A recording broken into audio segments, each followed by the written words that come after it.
on YouTube for the second time. We're going to show you, we've done some of this on Facebook, but for YouTubers, we're going to shape out some knife handles. And as you can see, this one here will be a detail or a medium detail. It just depends on how short I make the blade. This will be our rough out knife. All knives start in this form, and Holly starts gluing them up on Friday while I'm leaving work. She sets it aside on the table and starts piecing these all together and gluing them. When I get home, I put them up in the vices and then take them out Saturday morning and start shaping handles, which is what we do on Saturday. We'll get them all shaped and sanded, and then I'll get them ready to finish sand and buff either late tonight or tomorrow morning. And then we'll go to church, and then I'll come back and start sharpening. So, we're going to show you, it's going to get noisy. I'm going to say, show them if there's... Yeah, we got dust collectors, which you would think they don't capture no dust, but I put a picture on Facebook earlier of me cleaning one out. That was 2 or 3 trash bags full of dust. But got our sander here. This is where I'll shape these handles. And then this smaller sander will help get the scratches out and make it a little bit rounder. Because this would do it too, but boy, it just eats the wood so fast that... What's the grit? It's better to do it over here. This is 80 grit. This is 120 grit. And then we have these, it's called a brush sander, drum sander. This will help get rid of those scratches, so I have to spend less time physically sanding these knives on sandpaper to get them down further. So the machines help do some of the work. I just got to hang on. And look, I start taping my fingers since me and Skylar started playing the guitar. I got tired of them hurting and chewing my calluses off from playing the guitar, so makes it a little harder trying to hold the knives, but it's better than losing skin, I suppose. So it's going to get noisy in here, and we'll shape out a, let's see, what do you guys want to see? A finger groove, and maybe we'll do a Lloyd Radigan handle out of this one or something. Are you ready? Rock and roll.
real quick. It's a Floyd.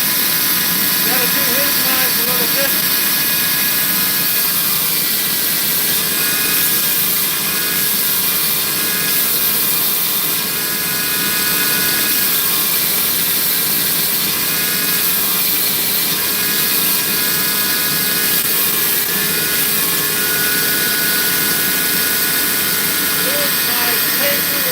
Like this, now I gotta round the back of it.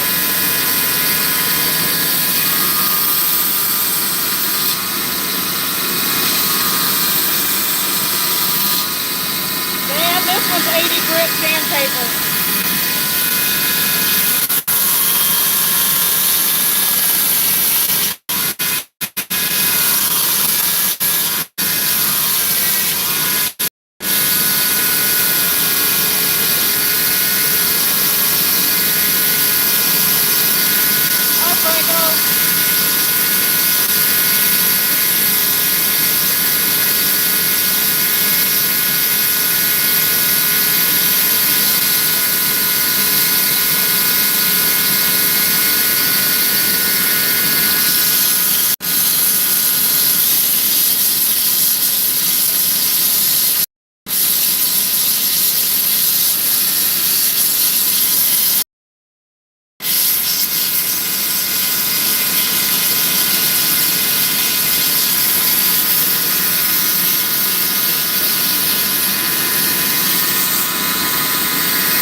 Even though these blades are not sharp, I don't want the sandpaper to hit the metal and cause a spark.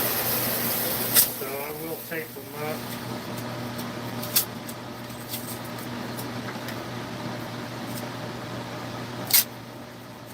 Because on that sander over there, it's a little tougher to wash the blades. Now this one turns a lot slower. Of course, it has lesser grit on it. 150, 120. It's one and two.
Rounded as far as the final shape, but I still have some ridges in here that this will help take out, and then I'll have to sand them out by hand.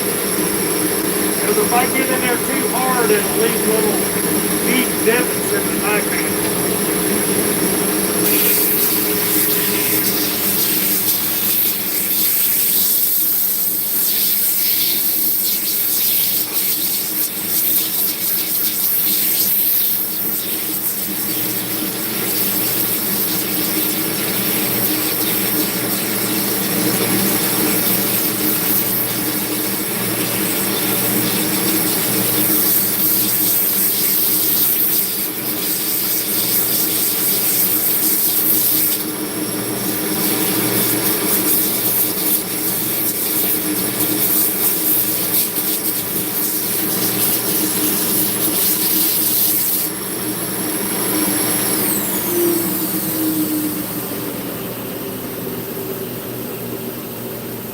I don't know if you can zoom in, but you can see a divot mark right there.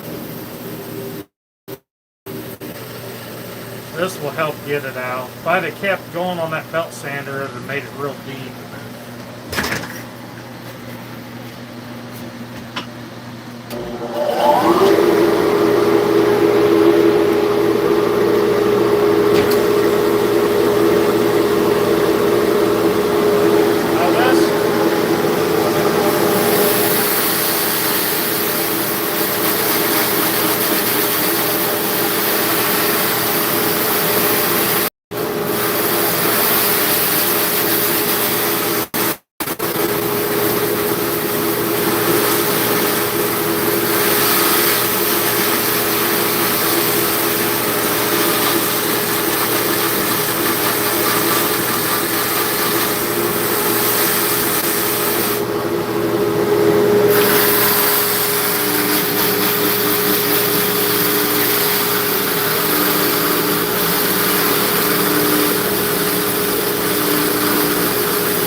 Alright, this floppy sander, 120, I remember now, 120, 150, and 180.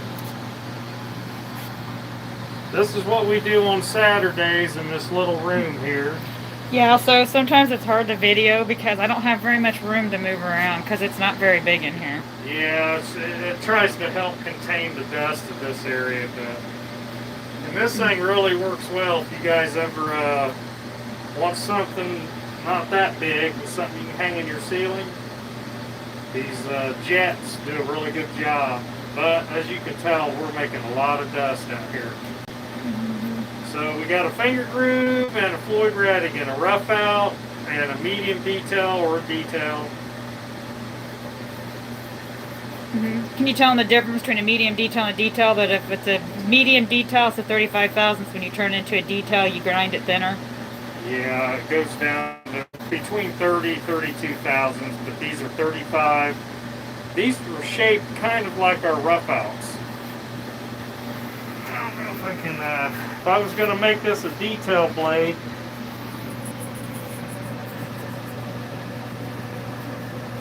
it has that like a 12 degree on the back, and that's something that Ken Helvie always did. So that part will be cut off. If I was making it a medium detail, it would just be kind of rounded in the back, come up and look at this. Probably look better on this side. So medium detail would just be, I would just take off this part right here. And then of course this knife, I say rough out, which would be this way, or sweet blade, which would be this way. Can't see the pencil. So if I grind this part off, I'm going to make it into a sweet blade. If I want to make it a rough out, I'm going to do that. And also, if I wanted to make it into a broad axe, which I think some of you guys have seen them on our website. It can be a large broad axe, small. It can be a lot of Don Mertz blades that have this type of steel in them. Of course, this don't have this handle, but Somebody asked about the hardness of the steel. The steel is rock weld at 60. There is a slight variance where it's plus or minus 1, because we've come to find out that if it's anything under 58, it's too soft and it rolls. Anything over 62, and it's just really too hard and it starts chipping and breaking on the blades. So 60 is a really, really fine number. So you heat treat these, the heat treat of them is very, I don't know how I want to put it. I guess it's a very fine line. So they're rock wide pretty much precisely at 60, and like I said, plus or minus 1. That's the only variance that's allowed. It's like I've had people say that they bought some paring knives at hardware stores because they're cheap. Because most of your kitchen knives are 54, 55. It's just a little soft. It's good for meat. You're cutting meat all day long. So, you know, to practice, it'd be good practice for a lot of people that are starting to want to try to sharpen their knives and learn how to do it on sandpaper, then go to a strop. Practice on a paring knife. You get good at that, then you can do your carving knives. You don't have to worry about ruining them. So, that's good advice. Maybe in the future, we'll start doing more of these videos, and maybe next week we'll go to the other. There's still another sanding step, and then we got to buff the handles, make them shiny. Then I sharpen the blades. Then they go in. Holly will sew a sheath on them. If they get it packaged, invoiced.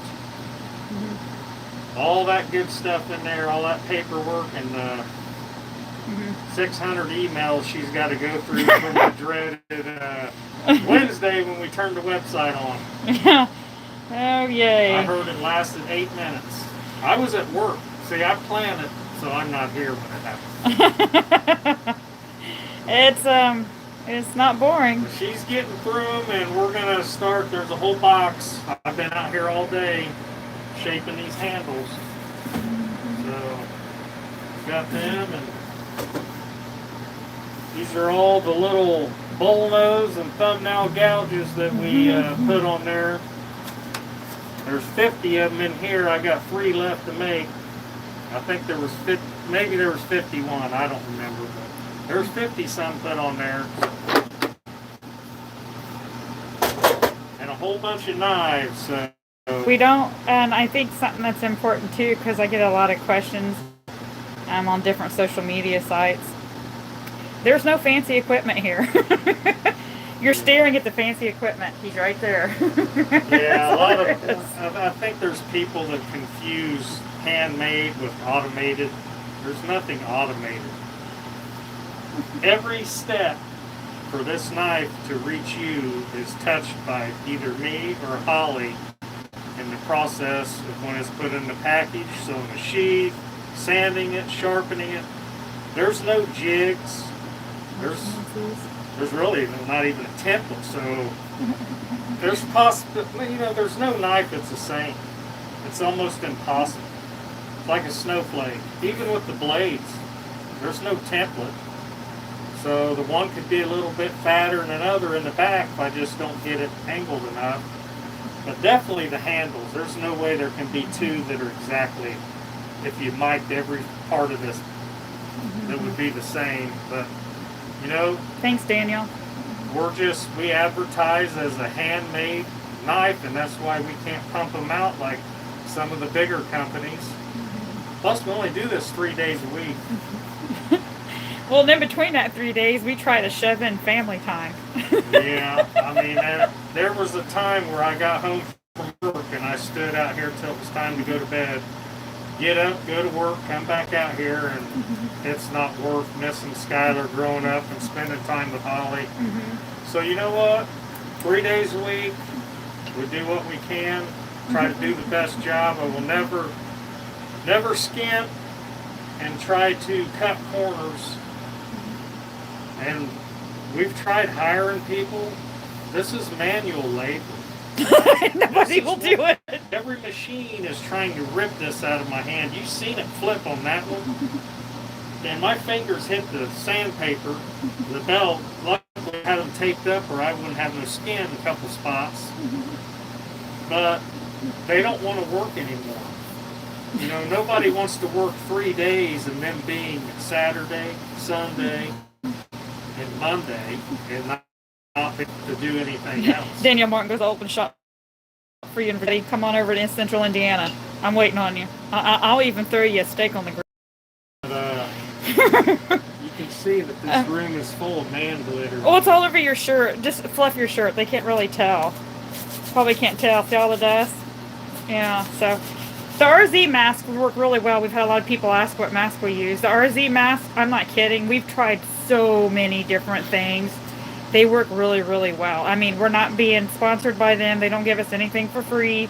But you know what? It's all about health, too. So you guys are around stuff like this. You know, use good stuff. You know, protect yourself. Yeah, we don't. Somebody asked about the wood, too. Franco asked about the wood. It's called, back in the day it was called pack of wood. We still refer to it as pack of wood, but it's actually called Dymalex. There's a strip of it that we buy it in panels. And we strip it. Quit turning it sideways. My phone don't go that way. Okay. And then hold it this way.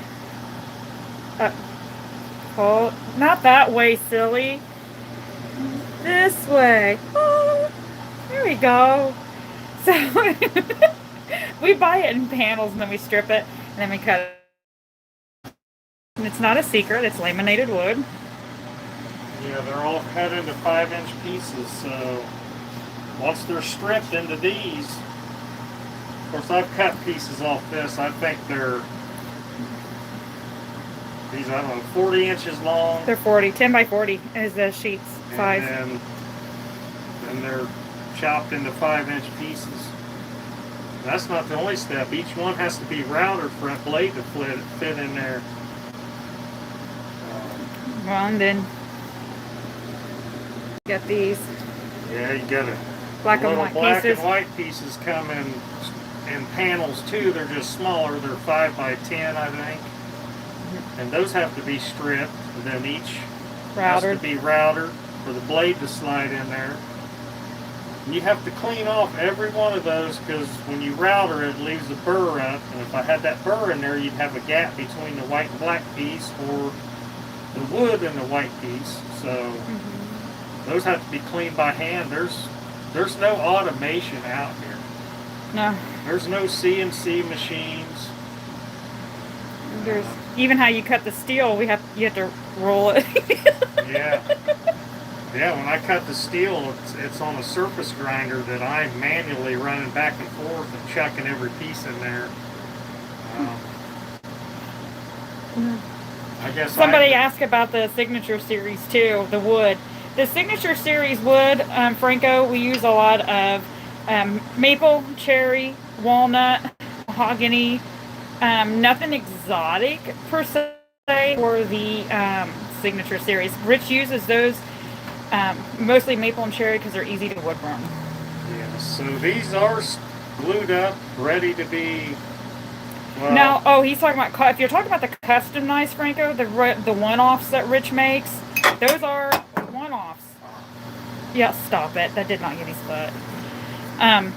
Those are one-off knives. Those are for collectors. We have a lot of collectors too. So Rich will make special custom knives, and we started auctioning them off within the last few months on social media. We don't use eBay, Amazon, or anything like that. We use social media and our website, and we're trying to do more on YouTube. Bob Davis. I don't know if you watch YouTube. There's Bob Davis. Yeah. I got your Kool-Aid shirt on. There you go, Bob Davis. He covered it up so he wouldn't put holes in it. Isn't that nice? Drink the Kool-Aid.